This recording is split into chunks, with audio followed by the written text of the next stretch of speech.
Bonjour et bienvenue. On a tous déjà ressenti ce décalage, n'est-ce pas?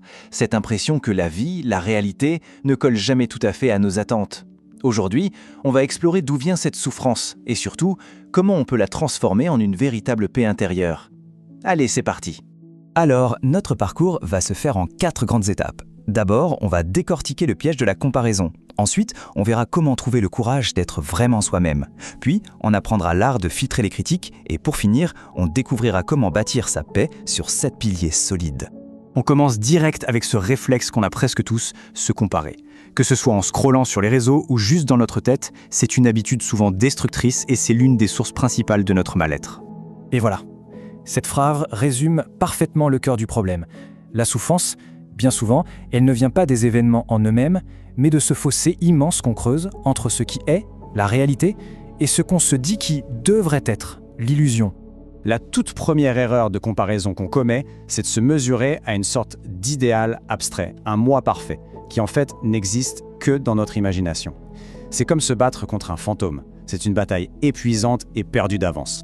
Pour bien voir à quel point nos jugements peuvent être à côté de la plaque, prenons une petite analogie toute simple. Imaginez 2 coureurs. Ils passent la ligne d'arrivée avec exactement le même chrono. On se dit, ok, leur performance est identique.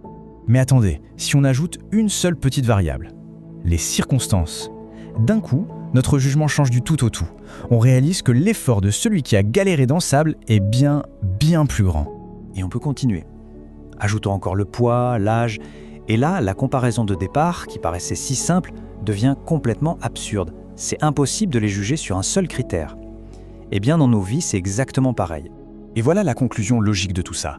Le seul baromètre qui vaille, ce ne sont pas les autres, ni même la personne qu'on était hier. C'est de se poser la question, aujourd'hui, maintenant, avec les cartes que j'ai en main, est-ce que je fais de mon mieux? Bien, maintenant qu'on a vu le problème, ce fameux piège de la comparaison, passons à la solution. Il s'agit de construire une confiance en soi qui soit authentique, ancrée non pas dans un idéal, mais dans la réalité de qui l'on est vraiment. C'est quoi la vraie confiance en soi? Ce n'est pas de prétendre qu'on est parfait ou qu'on sait tout. C'est même tout le contraire. C'est d'accepter ses limites. Avoir le cran de dire « je ne sais pas », c'est, paradoxalement, une preuve de force immense. Cette métaphore est juste parfaite pour illustrer ça.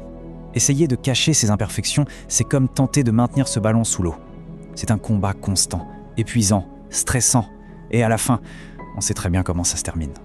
Et le coût psychologique de ce petit jeu, il est énorme. Pour maintenir une illusion, il faut être sur ses gardes en permanence, inventer d'autres mensonges pour couvrir le premier. Résultat, on perd toute notre spontanéité et on finit par s'enfermer soi-même dans une prison. Regardez la différence entre ces 2 histoires. C'est frappant. D'un côté, on a la peur du jugement qui paralyse pour un simple bouton. De l'autre, on a l'acceptation de soi, qui en fait désarme complètement les moqueries et suscite même l'adhésion. Le fait d'assumer ses défauts leur retire tout leur pouvoir. Ok, donc on ose être authentique, super. Mais ça veut aussi dire qu'on s'expose inévitablement au regard des autres et donc à la critique. C'est pourquoi il est absolument crucial d'apprendre à la gérer de manière intelligente. Ce qui est génial avec cette citation, c'est qu'elle change complètement notre rapport à la critique. Elle la normalise. Si on défend des valeurs, des principes, c'est tout à fait normal de déplaire à certaines personnes. C'est même un signe de cohérence. Alors concrètement, comment on fait le tri? Voici un filtre mental hyper efficace en 3 étapes. Premièrement, on sépare celui qui critique pour aider de celui qui attaque pour blesser. Le premier, on l'écoute. Le second, on l'ignore. Deuxièmement, on distingue ce qui relève des faits objectifs de ce qui n'est qu'une simple opinion subjective. Et enfin, troisièmement, on utilise ce retour comme une information et non comme un ordre. Voilà la différence fondamentale. Un fait, comme dépasser un temps de parole, c'est indiscutable, ça demande une correction. Mais une opinion, sur un style ou sur une voix, c'est purement subjectif. Ça appartient à la personne qui l'émet, ça ne nous définit pas nus. Et ça, c'est vraiment le message clé de cette partie. La critique, c'est comme un passager dans la voiture. Elle peut donner une info utile sur la route, attention, virage, mais elle ne doit jamais prendre le volant. C'est nous, et nous seuls, qui décidons de la direction. On a vu comment se positionner par rapport à soi, par rapport aux autres. Maintenant, on va prendre encore plus de hauteur. On va aborder une sorte de philosophie de vie globale pour construire une paix intérieure qui soit vraiment capable de résister aux tempêtes. L'idée ici, c'est que l'équilibre intérieur repose sur l'harmonie dans 7 relations fondamentales. D'abord, le rapport à ce qui nous dépasse, basé sur l'humilité et la gratitude. Ensuite, la relation avec soi-même qui demande un travail constant pour s'améliorer. Puis, la relation avec les autres qui doit être guidée par la justice et la volonté de bien faire. Quatrièmement, le lien avec sa communauté, un sentiment d'appartenance sincère. 5e, une position claire face au mal et à la destruction. 6e, notre rapport à notre environnement, à l'univers en tant que protecteur. Et enfin, 7e, notre relation avec la vie d'ici-bas, en la voyant comme un parcours d'apprentissage. Cette dernière perspective, franchement, elle change tout. Si on arrive à voir la vie comme une série de tests faits pour nous faire grandir et non comme un distributeur automatique de récompenses, alors notre vision des épreuves se transforme. Un échec n'est plus une punition, ça devient une leçon.